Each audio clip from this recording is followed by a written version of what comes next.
सत श्री अकाल, आदाब, नमस्कार। आप सभी का स्वागत है प्रोग्राम कम्युनिटी कलर्स में। इस वक्त आप सुन रहे हैं आरजे गौरी की आवाज रेडियो उड़ान अ फ्लाइट ऑफ लाइफ पर। दोस्तों, कम्युनिटी कलर्स एक ऐसा कार्यक्रम है जिसमें हम सुनते हैं देश और दुनिया से आ रही डिसेबिलिटी जगत से जुड़ी खबरें।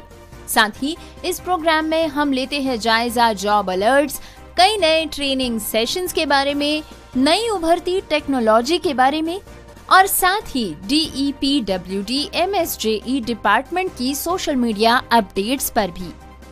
दोस्तों, प्रोग्राम कम्युनिटी कलर्स के माध्यम से आप डिसेबिलिटी जगत से जुड़ी खबरों के साथ रह सकते हैं अपडेटेड, जॉब अलर्ट्स भी कर सकते हैं आपकी हेल्प और साथ ही साथ DEPWD से आती सोशल मीडिया अपडेट से आपको नई और विश्वसनीय जानकारी मिल सकती है। फ्रेंड्स, कम्युनिटी कलर्स की तरह ही रेडियो उड़ान लेकर आते हैं कई सारे ऐसे प्रोग्राम्स जो मनोरंजन से भरपूर होते हैं, शिक्षा से भरपूर होते हैं और आपको रखते हैं अपडेटेड। तो आशा करते हैं रेडियो उड़ान को आप हमेशा फॉलो करते हैं ट्विटर, लिंक्डइन, फेसबुक, इंस्टाग्राम और यूट्यूब के माध्यम से, ताकि हमारी लेटेस्ट जानकारी भी आप तक आसानी से पहुंच सके। हम आपसे गुजारिश करते हैं कि आप रेडियो उड़ान को यूट्यूब चैनल पर भी सब्सक्राइब कर लें, ताकि जो भी शो आपका मिस हो जाता है आप इसे यूट्यूब चैनल के माध्यम से बाद में सुन सकते हैं। लेकिन अगर आप रेडियो उड़ान को सुनते हैं लाइव तो इसे आप जरूर www.radioudan.com की वेबसाइट से सुनते होंगे। इसी के साथ कई लाइव स्ट्रीमिंग प्लेटफॉर्म्स भी रेडियो उड़ान की इस प्रस्तुति को लाइव प्ले करते हैं। साथ ही हमारी ऐप अगर आपने अभी तक डाउनलोड नहीं की है तो रेडियो उड़ान की ऐप को फटाफट से डाउनलोड कर लीजिए प्ले स्टोर और ऐप स्टोर के माध्यम से। रेडियो उड़ान थर्ड पार्टी प्लेटफॉर्म जैसे कि गूगल, एलेक्सा और ट्यूनइन पर भी अवेलेबल है, जिसका मजा आप जरूर उठाते होंगे। दोस्तों, रेडियो उड़ान अपने प्रोग्राम्स के माध्यम से ये कोशिश करता रहता है कि डिसेबिलिटी जगत से जुड़ी सभी लेटेस्ट इन्फॉर्मेशन आप तक ऑथेंटिक रूप से पहुंच पाए, साथ ही आप इसका लाभ उठा पाए और अपने आप में कुछ ऐसे बदलाव आप लेकर आ सके जिससे कि आपकी जिंदगी बेहतर हो जाए। साथ ही रेडियो उड़ान की ये कोशिश जरूर रहती है कि रेडियो उड़ान के माध्यम से डिसेबिलिटी जगत से जुड़े तमाम टॉपिक्स, तमाम प्रॉब्लम्स पर चर्चा बढ़ाई जा सके, एक्सेसिबिलिटी पर चर्चा हो और साथ ही ऐसे मुद्दे आम जनता तक पहुंचे जिन विषयों को समाज की चर्चाओं में शामिल करना जरूरी है। तो दोस्तों, बिना समय गवाए आज के इस शो की शुरुआत करते हैं। शुरुआत में सुनते हैं आज के शो की हेडलाइंस।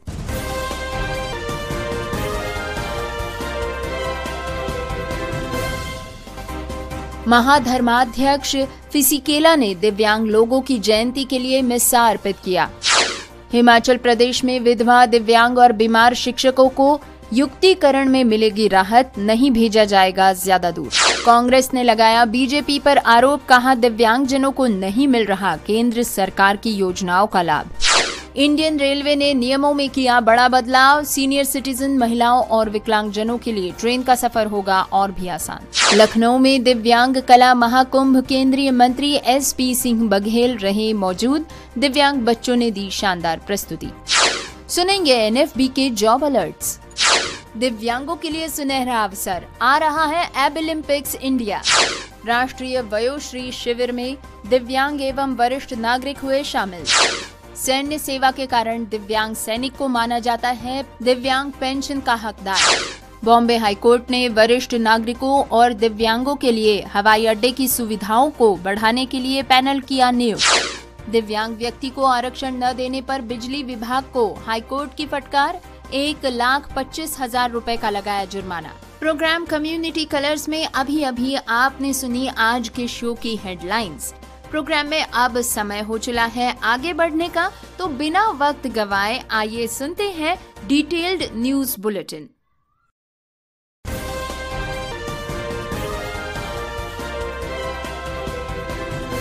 दोस्तों, आज की हमारी पहली खबर सुनते हैं यूरोप की वेटिकन सिटी से। दोस्तों, दिव्यांग व्यक्तियों की जयंती 28-29 को रोम में मनाई गई। पहले दिन महाधर्माध्यक्ष रीनो फिसिकेला दीवारों के बाहर संत पौलुस महागिरजाघर में पवित्र मिस्सा समारोह की अध्यक्षता की और प्रार्थना की कि दिवंगत संत पोप फ्रांसिस की विरासत हमें चुप न रहने का साहस दे। दोस्तों, दरअसल मंगलवार 29 अप्रैल 2025 को दीवारों के बाहर संत पौलुस महागिरजाघर में सुसमाचार प्रचार के लिए गठित विभाग के सेवानिवृत्त प्रीफेक्ट महाधर्माध्यक्ष रीनो फिसिकेला ने दिव्यांग लोगों की जयंती के लिए पवित्र मिस्सा समारोह की अध्यक्षता की। अपने प्रवचन में महाधर्माध्यक्ष ने ऐसे शब्दों का इस्तेमाल किया जिसमें कि हिम्मत करना, क्रांति और साथ साथ चलना और साधारण भी शामिल थे। उन्होंने कहा कि ये शब्द एक साथ मिलकर विरोधाभासी लग सकते हैं, फिर भी वे एकीकरण के धड़कते दिल को प्रकट करते हैं। बयानबाजी या असाधारण कार्यों की आवश्यकता के बिना उन्हें हमें बदलना होगा। इस लालसा को व्यक्त करते हुए दिव्यांग लोगों और उनके साथियों की आवाजें हैं, एक ऐसे समुदाय के आलिंगन के भीतर जहां महाधर्माध्यक्ष फिसिकेला ने कहा कि कोई भी अगर वास्तव में स्वागत किया जाता है तो अकेला नहीं रह सकता।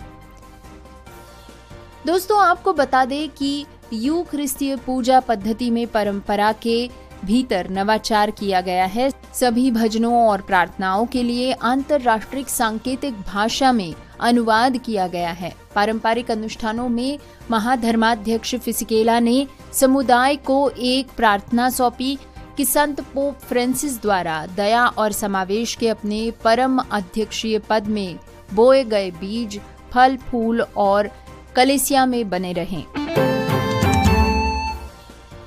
दोस्तों, खबर सुनते हैं हिमाचल प्रदेश से। हिमाचल के सरकारी स्कूलों में कार्यरत विधवा, दिव्यांग और बीमार शिक्षकों को पूर्व स्कूल से अधिक दूरी पर नहीं भेजा जाएगा। हिमाचल प्रदेश के सरकारी स्कूलों में कार्यरत दिव्यांग और बीमार शिक्षकों को युक्तिकरण में राहत मिल सकेगी। मानवीय दृष्टिकोण के चलते इन शिक्षकों को पूर्व स्कूल से अधिक दूरी पर नहीं भेजा जाएगा। अन्य सरप्लस शिक्षकों की दूर दराज के स्कूलों में तैनाती होगी। 5 और 6 मई को शिक्षा मंत्री रोहित ठाकुर ने सभी जिला उपनिदेशकों की बैठक बुलाई। लंबे समय से एक स्थान पर डटे शिक्षकों और छात्रों की कम संख्या वाले स्कूलों का रिकॉर्ड तलब किया गया। इन आंकड़ों के आधार पर सरप्लस शिक्षकों का युक्तिकरण किया जाएगा। शिक्षा मंत्री रोहित ठाकुर ने इस बार बताया कि स्कूलों में युक्तिकरण करने का सरकार ने फैसला लिया है। ऐसे कई स्कूल चिन्हित किए गए हैं जहां पर विद्यार्थियों के अनुपात में शिक्षकों की संख्या बहुत अधिक है। इसके अलावा लंबे समय से एक ही स्कूल में डटे शिक्षकों को बदला जाना भी जरूरी है। विद्यार्थियों की संख्या के हिसाब से शिक्षकों की नियुक्तियां की जाएंगी। उन्होंने कहा कि युक्तिकरण के आदेश जारी होने के बाद उनमें बदलाव नहीं किया जाएगा। मुख्यमंत्री सुक्खू की ओर से इस बात के स्पष्ट निर्देश दिए गए हैं। शिक्षा मंत्री ने बताया कि मानवीय दृष्टिकोण के चलते कुछ वर्गों को युक्तिकरण के तहत राहत देने का फैसला भी लिया गया है। 5 और 6 मई को जिला उपनिदेशकों के साथ बैठक युक्तिकरण को फाइनल किया जाएगा। दोस्तों, खबर सुनते हैं रायपुर से। छत्तीसगढ़ के रायपुर में कांग्रेस ने आरोप लगाया है कि दिव्यांग कर्मचारियों को केंद्र सरकार की योजनाओं का लाभ नहीं मिल पा रहा। केंद्र सरकार ने दिव्यांग कर्मचारी को ब्याज दर में मकान बनाने एवं वाहन खरीदने के लिए 50,000 से 50 लाख तक ऋण सुविधा देने के लिए छत्तीसगढ़ के चुनिंदा बैंकों को अधिकृत किया है, लेकिन यहां पर दिव्यांग जनों को ऋण नहीं मिल पा रहा। इस पर प्रदेश के कांग्रेस वरिष्ठ प्रवक्ता धनंजय सिंह ठाकुर ने कहा है कि डबल इंजन की सरकार केंद्र की योजनाओं को सही तरीके से छत्तीसगढ़ में लागू नहीं कर पा रही। दिव्यांगजनों के लिए केंद्र सरकार द्वारा बनाई गई लोन योजना छत्तीसगढ़ में सिर्फ जुमला साबित हो रही है। केंद्र सरकार ने योजना बनाकर छत्तीसगढ़ सरकार को लागू करने भेज दिया है, लेकिन प्रदेश की समाज कल्याण संचालनालय को इस संदर्भ में कोई जानकारी नहीं दी गई है। कांग्रेस पार्टी मांग करती है कि दिव्यांगजनों के लिए बनाई गई योजना का तत्काल लाभ दिया जाए।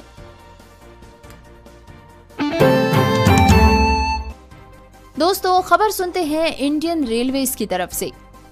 इंडियन रेलवे ने अपने नियमों में हाल ही में काफी बड़ा बदलाव किया है, जिसमें कि सीनियर सिटीजन, महिलाओं और विकलांग यात्रियों को ट्रेन का सफर आसान होने वाला है। दुनिया के सबसे बड़े रेल नेटवर्क में एक इंडियन रेलवे समय समय पर अपनी सुविधाओं को वर्ल्ड क्लास बनाने के लिए नियम में चेंज करती रहती है। सीनियर सिटीजन, महिलाओं और विकलांगों को लेकर रेलवे ने अपने नियम में बड़ा बदलाव किया है। भारतीय रेलवे ने कुछ स्पेशल प्रोविजन शुरू किया है। इस बदलाव के साथ अब ट्रेन में सीनियर सिटीजन, 45 साल से ज्यादा उम्र की महिलाओं और विकलांग लोगों को लोअर बर्थ ही दी जाएगी। साथ ही व्हील चेयर और हेल्प डेस्क की जैसी सुविधाएं भी बेहतर की जाएंगी। रिपोर्ट के मुताबिक स्लीपर क्लास में 6 से 7, थर्ड एसी में 4 से 5, सेकेंड एसी में 3 से 4 लोअर बर्थ ऐसे यात्रियों के लिए रिजर्व होंगे, जो कोचों की संख्या पर निर्भर करेगा। रेलवे ने दिव्यांग यात्रियों के लिए भी खास इंतजाम किया है। एक्सप्रेस और प्रीमियम ट्रेन्स में स्लीपर 3AC, 3E और 2S सीसी क्लास में उनके लिए कुछ बर्थ और सीटें रिजर्व की गई हैं। नियम के बदलाव के तहत अगर कोई लोअर बर्थ खाली रह जाता है तो वो केवल सीनियर सिटीजन, महिलाओं और विकलांगों को ही अलॉट किया जाएगा। अगली खबर सुनते हैं लखनऊ से। दोस्तों, लखनऊ में अंजना वेलफेयर सोसाइटी ने दिव्यांग कला महाकुंभ का आयोजन किया था। इस महोत्सव में दिव्यांग बच्चों ने गीत, संगीत, नृत्य तथा थिएटर के माध्यम से कई संदेश दिए। उत्तर प्रदेश सरकार ने भी कार्यक्रम में सहयोग किया। लखनऊ में 2 दिवसीय दिव्य कला महाकुंभ महोत्सव चला। यहाँ पर अंजना वेलफेयर सोसाइटी ने इसे आयोजित किया था, जिसमें के दिव्यांग बच्चों ने प्रस्तुतियां दी। अंजना वेलफेयर सोसाइटी बीते 12 वर्षों से देश भर में भारतीय कलाओं को युवा वर्ग के साथ दिव्यांग युवाओं को आगे बढ़ाने की कोशिश कर रही है। वो देश भर के विभिन्न शहरों में जाकर वहां से उन बच्चों को ढूंढते हैं जिनमें की प्रतिभा का विकास किया जा सकता है, या आगे आने वाले समय में उन्हें मंचीय प्रतिभाओं के साथ जोड़कर उनके जीवन यापन का कोई विकल्प निकाला जा सकता हो। लखनऊ में भी संस्था ने 6 महीने से भी अधिक समय लेकर उन बच्चों को ढूंढा कि जिस काम में उत्तर प्रदेश के दिव्यांगजन सशक्तिकरण विभाग ने सहयोग किया, और कुछ दिव्यांग बच्चों के स्कूल तथा सरकारी स्कूलों में अंजना वेलफेयर सोसाइटी ने अपनी कार्यशालाओं का आयोजन किया। साथ ही साथ ऐसा मंच देने की कोशिश की ताकि उनकी कलाओं को मंच मिल सके, सराहना मिल सके, जिसमें उन्होंने पेंटिंग, थिएटर, डांस, संगीत इत्यादि को सीखने की कोशिश की और मंच पर प्रस्तुति देने की कला को भी विकसित किया। दोस्तों, न्यूज बुलेटिन इसी तरह जारी रहेगा, लेकिन एक छोटे से ब्रेक के बाद।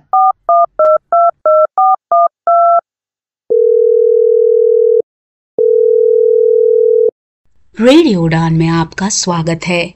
आज का शो है चौंक गए आप भी? आपने सही समझा। अब रेडियो उड़ान सुने फोन पर भी, वो भी बिना इंटरनेट के। कैसे? श्रवण ऑडियो लाइब्रेरी के साथ। डायल करें 0807117521 पर। इंस्ट्रक्शंस फॉलो करें और सुने आपका अपना फेवरेट शो रेडियो उड़ान, अ फ्लाइट ऑफ लाइफ, अब एक फोन कॉल दूर। Shravan Audio Library is an initiative by National Association for the Blind Delhi in association with United Way Delhi.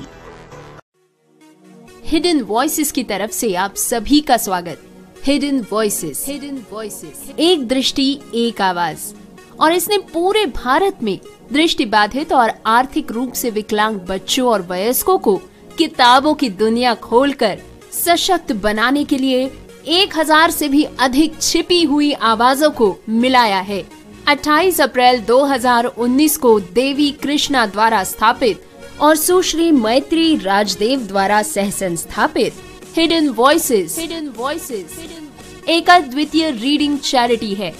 देवी एक अनुभवी मनोचिकित्सक और काउंसलर है और ह्यूमन रिसोर्स मैनेजमेंट की एक दक्ष प्रबंधक है। देवी ने पूरे भारत के विभिन्न भाषाओं के स्वयंसेवकों को दृष्टिबाधितों के लिए ऑडियो किताब पढ़ने और बनाने के लिए तैयार किया है। एक भागीदार के रूप में श्री सुधीश पी और इसके अध्यक्ष के रूप में सुश्री सिंसी थॉमस के साथ हिडन वॉइसेस के अब कुल 1500 से भी अधिक इन हाउस पाठक है और ये JNU, पुणे और दक्षिण भारत स्थित कई क्लबों से जुड़ा हुआ है, जिसके चलते अब हिडन वॉइसेस के पास 3000 से भी अधिक पाठक है। इसमें सबसे छोटे पाठक 5 साल की उम्र से लेकर सबसे बड़े पाठक 82 साल के अनुभव वाले स्वयंसेवक है। पाठकों को उम्र और चुनी गई भाषा के अनुसार ग्रुप्स में बांट दिया जाता है। हिडन वॉइसेस के पास अब लगभग 20 भाषाओं में जानकारी पूर्ण और काल्पनिक दोनों ही तरह की पुस्तकों की एक सूची तैयार है। इन ऑडियो पुस्तकों का उपयोग विभिन्न संस्थानों और समूहों जैसे कि Fergusson college Pune, lit the light, Dyuti, Madras club आदि द्वारा किया गया है। इस कार्यक्रम ने 50,000 से भी अधिक लोगों की जिंदगी को समृद्ध बनाया है। अधिक जानकारी के लिए हमें ईमेल करें hiddenvoices2020@gmail.com पर। क्या आप डिसेबिलिटी के बारे में सटीक और विश्वसनीय जानकारी जानना चाहते हैं? तो विजिट करें disability.390.org। ये वेबसाइट एक ऐसा मंच है जहां आपके सवालों को मिलेंगे विशेषज्ञों से उत्तर। आपको मिलेंगे सेल्फ एडवोकेसी की प्रेरणादायक कहानियों के वीडियोस। इतना ही नहीं, engaging games, valuable resources, inclusive music video और ढेर सारी ऑथेंटिक इंफॉर्मेशन। दिव्यांगता से जुड़े अपने सवालों के जवाब खोजिए, अपनी क्यूरियोसिटी को एक्सप्लोर कीजिए वेबसाइट पर डाइविंग डीप सेगमेंट के साथ। तो देर किस बात की, आज ही विजिट करें disability.390.org और साथ मिलकर बनाएं समावेशी समाज।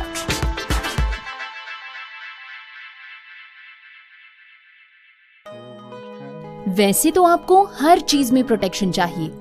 धूप में निकलने से पहले सनस्क्रीन के साथ रेडी रहते हो, क्रिकेट खेलने से पहले नी पैड्स लगाते हो और सोने से पहले मच्छरदानी लगाकर सोते हो। तो बात जब हाथों के जर्म्स की हो तभी प्रोटेक्शन गायब क्यों? इसीलिए सैवलॉन स्वस्थ इंडिया कहता है, अगर जर्म्स और बीमारियों से रखनी हो दूरी, खाने से पहले हैंड वॉश जरूरी। Hello, welcome to iWay. Our new contact number is 8800004334. Please note that our toll-free number will be discontinued soon. Kindly reach out to us on a new number. iWay में आपका स्वागत है। अब से हमारा iWay का नया नंबर है 8800004334 यानी 8800004334। कुछ समय में हमारा टोल फ्री नंबर बंद हो जाएगा। कृपया हमारे नए नंबर पर ही संपर्क करें। धन्यवाद।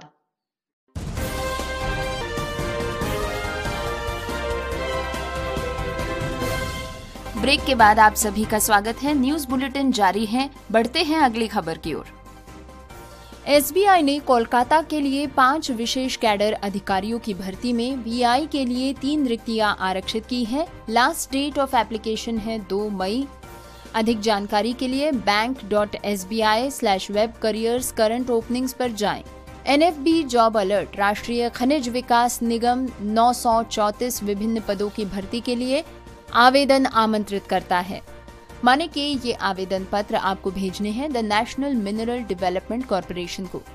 भारत सरकार के नियमों के अनुसार दिव्यांगों के लिए आरक्षण इसमें दिया गया है। लास्ट डेट ऑफ एप्लीकेशन है 8 मई, जिसके पूर्व आपके एप्लीकेशंस पहुंच जाने चाहिए। अधिक जानकारी के लिए लॉग ऑन करें nmdsteel.nmdc.co.in पर। याद रहे nmdsteel.nmdc.co.in पर। Hello, welcome to iWay.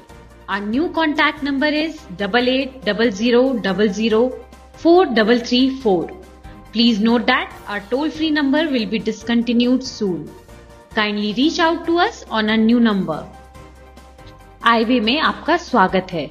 अब से हमारा iWay का नया नंबर है 8800004334 यानी 8800004334। कुछ समय में हमारा टोल फ्री नंबर बंद हो जाएगा।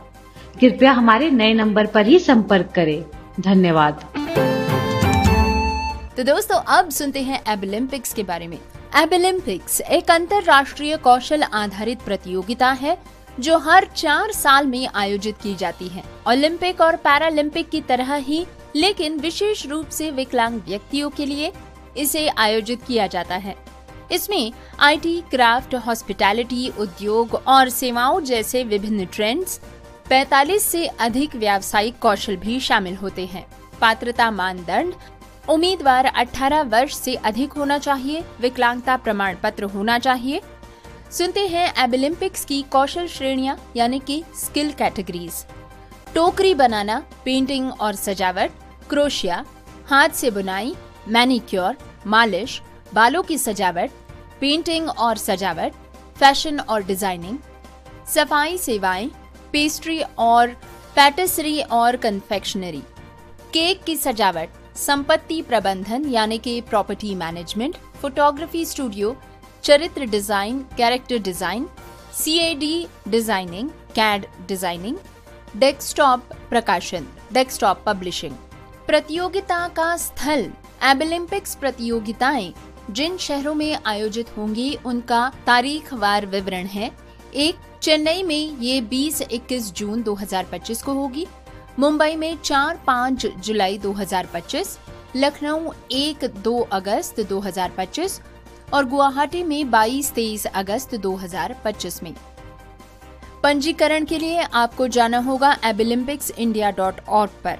यहाँ पर आप रजिस्ट्रेशन का फॉर्म भर सकते हैं। याद रहे ABILYMPICSINDIA.org पर आपको रजिस्ट्रेशन करना होगा। प्रश्नों के लिए आप सीधे संपर्क कर सकते हैं श्री अर्पित श्रीवास्तव जी को। नंबर है 9140700105 यानी कि 9140700105। राष्ट्रीय और अंतर्राष्ट्रीय मंच पर अपने कौशल का प्रदर्शन करने का ये मौका बिल्कुल न चूके। #एबिलिम्पिक्सइंडिया, #स्किल्सचैंपियन, #PWD एम्पावरमेंट। दोस्तों, खबर झारखंड से। झारखंड के पाकुड़ा प्रखंड सभागार कक्ष में सोमवार को सामाजिक न्याय एवं अधिकारिता मंत्रालय भारत सरकार द्वारा राष्ट्रीय वयोश्री योजना के तहत वरिष्ठ नागरिकों एवं दिव्यांगजनों को निःशुल्क सहायक उपकरण वितरण हेतु जांच शिविर का आयोजन किया गया।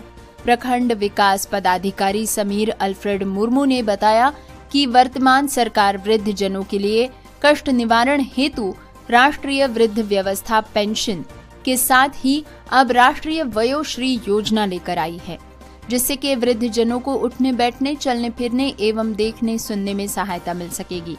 शिविर में 96 दिव्यांग एवं 28 वरिष्ठ नागरिकों की जांच की गई, जिसके उपरांत सभी 124 लाभुक नागरिकों को सहायक उपकरणों के लिए चिन्हित किया गया। दोस्तों, अब खबर सुनते हैं भारतीय सैन्य के बारे में।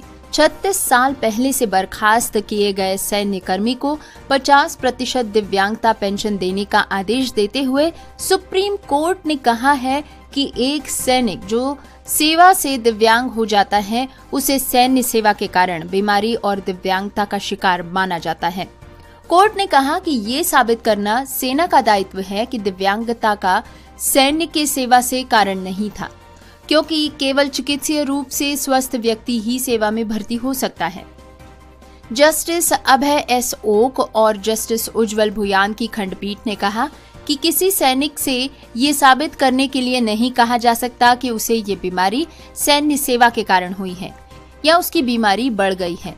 उचित शारीरिक और अन्य जांचों के बाद यदि कोई सैनिक सेना में सेवा करने के लिए फिट पाया गया है तो यह अनुमान लगाया जा सकता है कि सेवा में प्रवेश के समय वो रोग मुक्त ही था।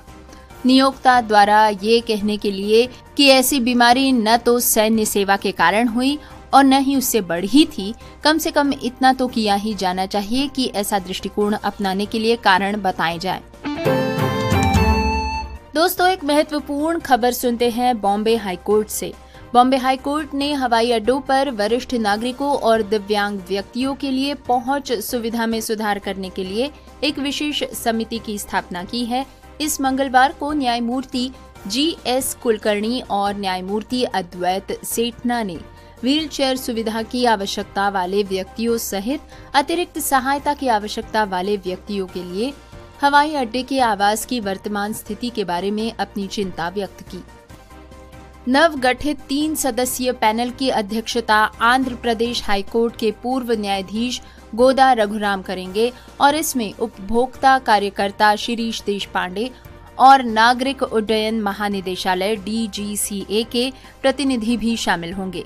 समिति को विभिन्न दृष्टिकोणों से मुद्दों की गहन जांच करने का काम सौंपा गया है और ये DGCA को एक व्यापक रिपोर्ट प्रस्तुत करेगी। इस पहल की तात्कालिकता और महत्व पर प्रकाश डालते हुए न्यायालय ने कहा कि वरिष्ठ नागरिकों और दिव्यांग व्यक्तियों की इन बुनियादी आवश्यकताओं पर कोई ढिलाई या लापरवाही और सहन नहीं की जा सकती है। न्यायालय ने इस बात पर जोर दिया कि आवश्यक सुविधाएं प्रदान करना न केवल विनियामक आवश्यकता है बल्कि एक मौलिक मानवीय आवश्यकता भी है। दोस्तों, अब खबर सुनते हैं पंजाब एवं हरियाणा हाईकोर्ट से। यहाँ पर उत्तर हरियाणा बिजली वितरण निगम को दिव्यांगों को असिस्टेड लाइनमैन पद पर आरक्षण न देने पर फटकार लगाई गई। कोर्ट ने निगम पर जुर्माना लगाया और कहा कि निगम ने झूठे तथ्य पेश किए हैं। अदालत ने निगम को दिव्यांगों के आवेदन पर पुनर्विचार करने का आदेश दिया जिससे कि उसे नौकरी मिल सके। दोस्तों, जस्टिस जगमोहन बंसल की पीठ ने निगम की कार्रवाई को मनमानी और निरंकुश बताते हुए उस पर 1.25 लाख रुपए का जुर्माना लगाया। अदालत ने कहा कि निगम ने अपने लिखित बयान में झूठे तथ्य प्रस्तुत किए और एक कठोर व संकीर्ण दृष्टिकोण अपनाया।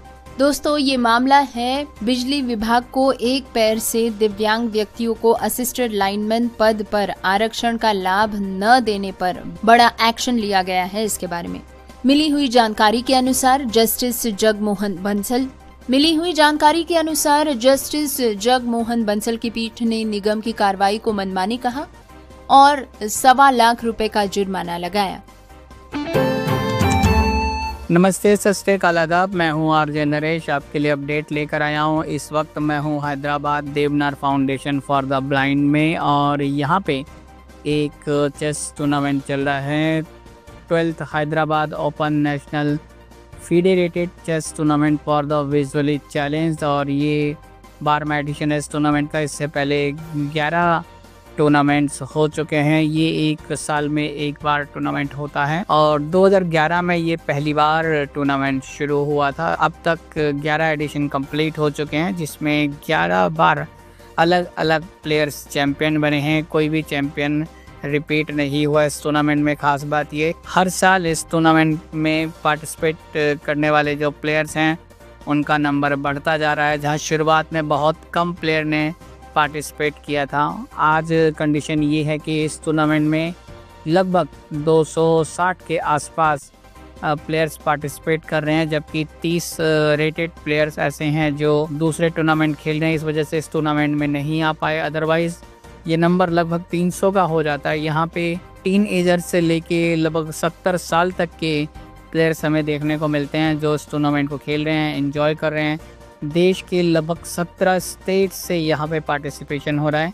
पिछले 5 दिनों से ये टूर्नामेंट लगातार चल रहा है जिसमें 9 राउंड हुए हैं, यानी कि डेली 2 राउंड होते थे और आज 5वें दिन 1 राउंड हुआ और क्लोजिंग सेरेमनी हुई है। तो ये एक खासियत है इस टूर्नामेंट की कि हर साल एक निश्चित समय पे ये टूर्नामेंट ऑर्गेनाइज किया जाता है। अप्रैल के लास्ट वीक में या मई के फर्स्ट वीक में इसको ऑर्गेनाइज किया जाता है और इसको देवनार फाउंडेशन ऑर्गेनाइज करता है हमेशा की तरह। और इस टूर्नामेंट में पार्टिसिपेंट्स जो भी प्लेयर्स चेस प्लेयर हैं उनका बहुत ध्यान रखा जाता है, किसी तरह की उनको असुविधा ना हो, इस बात का पूरा ध्यान रखा जाता है। और एक बहुत बड़ा नंबर है जब 260 के आसपास प्लेयर एक साथ मिलते हैं, बैठते हैं और गेम खेलते हैं, तो माहौल एक बहुत अच्छा और पॉजिटिव रहता है। इस टूर्नामेंट में जब भी आप चेस खेलना चाहते हैं, आप देश में कहीं पे भी रहते हैं, आप टूर्नामेंट में ज्वाइन कर सकते हैं अगर आप ओपन चेस खेलना चाहते हैं, क्योंकि ये टूर्नामेंट ओपन नेशनल है तो कोई भी पार्टिसिपेट कर सकता है। इस बार भी हमने देखा कि बहुत नए नए प्लेयर्स जो सिर्फ चेस खेलना सीख रहे हैं लेकिन वो भी यहाँ पे पार्टिसिपेट कर रहे थे और जो इंटरनेशनल खेल रही हैं इस टाइम हिंदुस्तान के लिए, वो प्लेयर्स भी यहाँ पे देखने को मिले हैं। तो एक अपडेट जो हम आपके लिए लेकर आए थे रेडियो उड़ान की तरफ से कम्युनिटी कलर्स के लिए। मैं RJ Naresh signing off from live reporting Hyderabad Devnar foundation. Keep listening radio Udaan flight of light. Happy listening. इस ओपन चेस चैंपियनशिप की विस्तृत रिपोर्ट के लिए अगले हफ्ते सुनना न भूलें आरजे नरेश के साथ गुरुवार रात 10 बजे आपका पसंदीदा शो दिल से दिल तक। दोस्तों, आप सभी का फिर से एक बार प्रोग्राम कम्युनिटी कलर्स में स्वागत है इस सेक्शन में जिसका नाम है DPWD MSJE social media updates section. इस सेक्शन के तहत हम department of empowerment of persons with disabilities MSJE से आती हुई सारी सोशल मीडिया अपडेट्स पढ़ते हैं, जिनके माध्यम से डिपार्टमेंट कई छात्रवृत्ति योजनाएं, कई ऐसे उपक्रमों के बारे में सूचित करते हैं जिनका सीधा लाभ दिव्यांगजन उठा सकते हैं। तो दोस्तों, आइए शुरू करते हैं आज की डिपार्टमेंट की तरफ से आती हुई पहली पोस्ट के साथ। इस पोस्ट में डिपार्टमेंट सुगम्य पुस्तकालय के बारे में लिखते हैं और कहते हैं कि सुगम्य पुस्तकालय जहां हर पन्ना आपकी पहुंच में है। कहानियों और ज्ञान की दुनिया सभी के लिए सुलभ डिजाइन द्वारा समावेशी सुगम्य पुस्तकालय.org.in पर पढ़ें, खोजें और सशक्त बने। दोस्तों, याद रखें, वेबसाइट एड्रेस है sugamypustakalayaa.org.in। इसी के साथ सुगम्य पुस्तकालय के एक ग्राफिक को शेयर करते हुए इस पे डिपार्टमेंट लिखते हैं, सुगम्य भारत अभियान द्वारा सुगम्य पुस्तकालय, a digital library designed for the visually impaired and other persons with disabilities, an excellent platform for authors and publishers, provides accessible books in multiple languages. Users can enjoy a personalized reading shelf and download books in various formats. www.sugamypustakalaya.org.in। अपनी अगली post के माध्यम से department बताते हैं cross disability early intervention केंद्र के बारे में। दिव्यांगजन सशक्तिकरण विभाग द्वारा देश भर में 22 cross disability early intervention centres बनाए गए हैं, जिनका उद्देश्य बच्चों में दिव्यांगता की समय रहते पहचान करना है, साथ ही उन्हें समुचित चिकित्सीय परामर्श, उपचार, परामर्श सेवाएं एवं स्कूली शिक्षा के लिए तैयार करने जैसी समग्र सेवाएं उपलब्ध कराना है। क्रॉस डिसेबिलिटी अर्ली इंटरवेंशन केंद्र के बारे में एक ग्राफिक के माध्यम से डिपार्टमेंट लिखते हैं, 0 से 6 साल के बीच के बच्चों में दिव्यांगता की शीघ्र पहचान करना, चिकित्सीय परामर्श व उपचार प्रदान करने वाला केंद्र। उपचारात्मक सेवाएं, यहाँ पर स्पीच थेरेपी, ऑक्यूपेशनल थेरेपी और फिजियोथेरेपी दी जा सकती है। परामर्श सेवाओं में शामिल है अभिभावक परामर्श और सहकर्मी परामर्श, स्कूल के लिए तैयारी, संवाद और भाषा विकास, शारीरिक विकास, व्यक्तिगत, सामाजिक और भावनात्मक विकास। देश भर में 22 क्रॉस डिसेबिलिटी अर्ली इंटरवेंशन केंद्र CDEIC। इसके पश्चात एक पोस्ट में दिव्यांगजन सशक्तिकरण विभाग लिखते हैं, सशक्त दिव्यांग समर्थ भारत समाज की मुख्य धारा में दिव्यांगजनों की भागीदारी को सुनिश्चित करने हेतु निरंतर सराहनीय प्रयास कर रहा है दिव्यांगजन सशक्तिकरण विभाग। विभाग द्वारा चलाई जा रही एडिप छात्रवृत्ति योजना और विशिष्ट दिव्यांगता पहचान पत्र दिव्यांगजनों को सशक्त और आत्मनिर्भर बनाने में महत्वपूर्ण भूमिका निभा रहे हैं। #सशक्त दिव्यांग समर्थ भारत।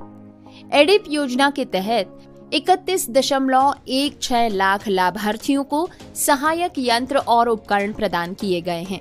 छात्रवृत्ति योजना के तहत 921.84 करोड़ रुपए की लागत से 2.80 लाख दिव्यांग छात्रों को छात्रवृत्ति प्रदान की गई है।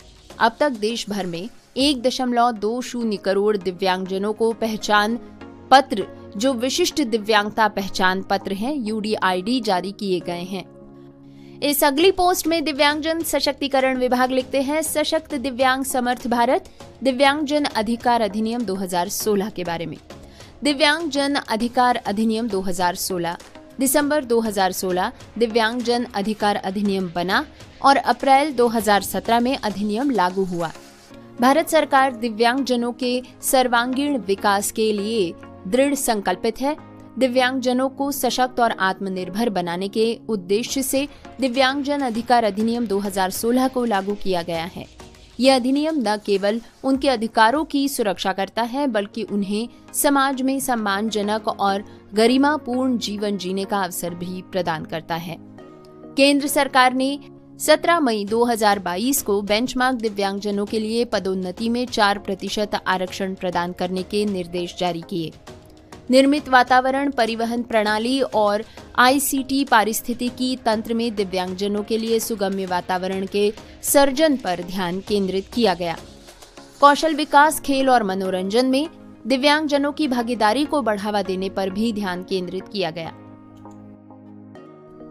अपनी अगली पोस्ट से भी दिव्यांगजन सशक्तिकरण विभाग दिव्यांगजन अधिकार अधिनियम 2016 के बारे में अधिक जानकारी याद दिलाते हैं। दिव्यांगजन अधिकार अधिनियम 2016 के बारे में। दिव्यांगजन अधिकार अधिनियम 2016 दिव्यांगजनों को न केवल उनके अधिकारों की सुरक्षा देता है, बल्कि उन्हें आत्मनिर्भर, सशक्त और गरिमामय जीवन जीने की दिशा में प्रेरित भी करता है। अब दिव्यांगजन न केवल समर्थ हैं, बल्कि राष्ट्र निर्माण की यात्रा में मजबूत साथी भी हैं। इसके साथ जुड़े ग्राफिक के माध्यम से दिव्यांगजन सशक्तिकरण विभाग लिखते हैं, सशक्त दिव्यांग समर्थ भारत दिव्यांगजन अधिकार अधिनियम 2016 अधिनियम का प्रभावी कार्यान्वयन सुनिश्चित करने के लिए मुख्य आयुक्त दिव्यांगजन और राज्य दिव्यांगजन आयुक्तों के कार्यालय को अधिनियम के तहत सशक्त किया गया है। दिव्यांगजनों के अधिकारों की रक्षा के लिए विभिन्न अपराधों और अधिनियम के प्रावधानों के उल्लंघन के लिए दंड का प्रावधान है। अधिनियम के तहत मामलों का तेजी से निपटारा करने के लिए प्रत्येक जिले में विशेष न्यायालय का प्रावधान है।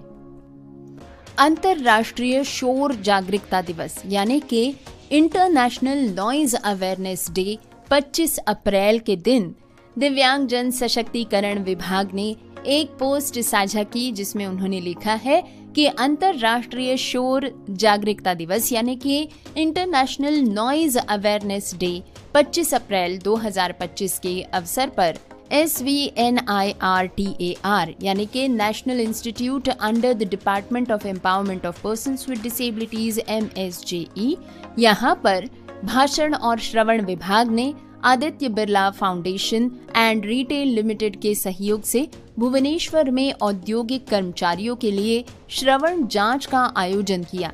इस पहल का उद्देश्य कार्यस्थल में शोर के प्रभाव के बारे में जागरूकता बढ़ाना, नियमित श्रवण जांच को प्रोत्साहन देना और औद्योगिक सेटिंग्स में श्रवण स्वास्थ्य सुरक्षा के महत्व को उजागर करना था। दोस्तों, डिपार्टमेंट ने इस पोस्ट के साथ कुछ तस्वीरें भी साझा की हैं, जिसमें के कर्मचारियों की श्रवण शक्ति की जांच करते हुए विशेषज्ञ टिप्पणियां लिखते नजर आते हैं। इसमें कर्मचारियों ने एक मेडिकल डिवाइस के साथ जुड़े हेडफोन्स पहने हुए हैं और विशेषज्ञ मशीन को ऑपरेट कर इनकी एक एक कर जांच करते हुए नजर आते हैं। कर्मचारियों में ज्यादातर महिलाएं नजर आती हैं। दोस्तों, इसके बाद डिपार्टमेंट साझा करते हैं श्री रविराज की अद्भुत स्टोरी के बारे में। इसमें डिपार्टमेंट लिखते हैं, सफलता शारीरिक अक्षमताओं पर निर्भर नहीं होती। बिहार के नवादा जिले के रविराज ने ये साबित कर दिखाया है। हाल ही में घोषित संघ लोक सेवा आयोग यानी कि UPSC 2024 के परिणामों में रविराज ने 182वीं रैंक हासिल की है। दृष्टि बाधित यानी कि विजुअली इम्पेयर्ड होने के बावजूद भी रविराज ने कभी भी इस चुनौती को उनकी राह का रोड़ा नहीं बनने दिया। रविराज की मां विभा सिन्हा ने हर कदम पर उनका साथ दिया। रवि की ये उपलब्धि उन सभी दिव्यांगजनों के लिए प्रेरणा है जो अपनी सीमाओं को पीछे छोड़कर जीवन में सकारात्मकता और उत्कृष्टता के सपने संजोते हैं। Department of empowerment of persons with disabilities MSJE Raviraj की इस अद्भुत सफलता के लिए उन्हें हार्दिक बधाई देता है व उनके उज्जवल भविष्य की कामना करता है। दोस्तों, डिपार्टमेंट ने बड़े ही गर्व से इस पोस्ट के साथ रविराज की एक फोटो भी साझा की है, जिसमें कि वे हल्के पीले रंग की शर्ट, नीले रंग की एक टाई जिस पर के सफेद गोल धब्बे बने हुए हैं पहने नजर आते हैं। अपनी अगली पोस्ट के माध्यम से डिपार्टमेंट साझा करते हैं पंडित दीनदयाल उपाध्याय राष्ट्रीय शारीरिक दिव्यांगजन संस्थान PDUNIPPD दिल्ली के बारे में। डिपार्टमेंट के अधीनस्थ स्थापित पंडित दीनदयाल उपाध्याय राष्ट्रीय शारीरिक दिव्यांगजन संस्थान यानी कि पंडित DDU national institute for persons with physical disabilities Delhi गतिशीलता दिव्यांगता से प्रभावित व्यक्तियों के लिए समग्र पुनर्वास सेवाओं का एक केंद्र है, जहां पर संस्थान कृत्रिम अंग एवं ऑर्थोटिक्स, फिजियोथेरेपी, व्यावसायिक चिकित्सा, विशेष क्लिनिकल सेवाएं और मल्टीपल डिसेबिलिटीज के लिए प्रारंभिक हस्तक्षेप जैसी विशिष्ट सेवाएं प्रदान कर दिव्यांगजनों के जीवन को सशक्त बनाने हेतु सतत प्रयासरत है। इसके साथ ही संस्थान कृत्रिम अंग एवं ऑर्थोटिक्स, फिजियोथेरेपी तथा व्यावसायिक चिकित्सा के क्षेत्र में स्नातक और स्नातकोत्तर पाठ्यक्रमों का संचालन कर भविष्य के कुशल पेशेवरों को भी तैयार कर रहा है। इसके साथ ही संस्थान कृत्रिम अंग एवं ऑर्थोटिक्स, फिजियोथेरेपी तथा व्यावसायिक चिकित्सा के क्षेत्र में स्नातक और स्नातकोत्तर पाठ्यक्रमों का संचालन कर भविष्य के कुशल पेशेवरों को तैयार कर रहा है। दिव्यांगता के क्षेत्र में बदलाव लाने और दिव्यांगजनों को आत्मनिर्भर बनाने के इस मिशन के साथ PDUNIPPD आगे बढ़ रहा है। संस्थान के बारे में अधिक जानकारी के लिए संपर्क करें PDUNIPPD.nic.in पर। दोस्तों, इसी के साथ साझा ग्राफिक के माध्यम से डिपार्टमेंट लिखते हैं गतिशीलता लोकोमोटर दिव्यांगता से ग्रसित व्यक्तियों के लिए समग्र पुनर्वास सेवाएं, कृत्रिम अंग एवं ऑर्थोटिक्स फिजियोथेरेपी, कृत्रिम अंग एवं ऑर्थोटिक्स फिजियोथेरेपी, व्यावसायिक चिकित्सा एवं मनोवैज्ञानिक परामर्श सेवाएं, विशेष क्लिनिकल सेवाएं, बहुदिव्यांगता प्रारंभिक हस्तक्षेप एवं मूल्यांकन सेवाएं, कृत्रिम अंग एवं ऑर्थोटिक्स फिजियोथेरेपी और व्यावसायिक चिकित्सा में स्नातक एवं स्नातकोत्तर पाठ्यक्रम इसके पश्चात अपनी अगली पोस्ट में दिव्यांगजन सशक्तिकरण विभाग लिखते हैं दीनदयाल दिव्यांगजन पुनर्वास योजना के बारे में, यानी कि DDRS योजना। दीनदयाल दिव्यांगजन पुनर्वास योजना #DDRS का उद्देश्य दिव्यांगजनों को शारीरिक, संवेदी, बौद्धिक, मनोवैज्ञानिक और सामाजिक रूप से सक्षम बनाना है। इस योजना के तहत दिव्यांगजनों के पुनर्वास के लिए गैर सरकारी संगठनों NGOs को सहायता अनुदान भी प्रदान किया जाता है। इस योजना से जुड़े इस पोस्ट के साथ दिव्यांगजन सशक्तिकरण विभाग साझा करते हैं एक ग्राफिक जिस पे लिखा हुआ है गृह आधारित पुनर्वास और समुदाय आधारित पुनर्वास परियोजना के प्रावधान के साथ क्रॉस डिसेबिलिटी प्री स्कूल और शीघ्र उपचार। गृह आधारित पुनर्वास और समुदाय आधारित पुनर्वास परियोजना के विकल्प के साथ श्रवण बाधित दिव्यांग बच्चों के लिए विशेष स्कूल। समावेशी शिक्षा परियोजना को जारी रखने के लिए विशिष्ट अधिगम यानी कि स्पेशल लर्निंग कार्यक्रम। गृह आधारित पुनर्वास, समुदाय आधारित पुनर्वास एवं निम्न दृष्टि केंद्र लो विजन सेंटर परियोजना के विकल्प के साथ दृष्टि बाधित बच्चों के लिए विशेष स्कूल। ये हैं मॉडल परियोजनाएं। तो दोस्तों, ये सेक्शन आज यही तक। आशा करते हैं इससे आपको ऐसी जानकारी जरूर मिली होगी जिससे आपके ज्ञान में वृद्धि हुई हो और आप इस जानकारी का लाभ उठा सके या फिर इस जानकारी को ऐसे व्यक्ति तक जरूर पहुंचा सकेंगे जो इसका सीधा लाभ उठा सकते हैं। डिपार्टमेंट की रेडियो उड़ान की हर बार ये कोशिश रहती है कि इस जानकारी से ज्यादा लोगों तक ये जानकारी पहुंचे और इसका लाभ वे उठा सके। दोस्तों, आपको प्रोग्राम कम्युनिटी कलर्स और DEPWD MSJE social media update section कैसा लगता है हमें जरूर लिख भेजिए। आपकी कमेंट्स YouTube के माध्यम से भी हमारे वीडियो के नीचे लिख सकते हैं जिससे कि आपके शब्द सीधे हम तक पहुंचे। आपकी प्यार भरी सराहना, आपके सुझाव, आपकी सूचनाएं हमारे लिए प्रेरणादायक साबित होती हैं। तो आशा करते हैं आपसे जुड़े रहेंगे इसी तरह प्यार भरे इस कनेक्शन के साथ। फिर से एक बार नमस्कार। आज के लिए बस इतना ही, लेकिन जाते जाते एक बार फिर से सुनते हैं आज के शो की हेडलाइंस।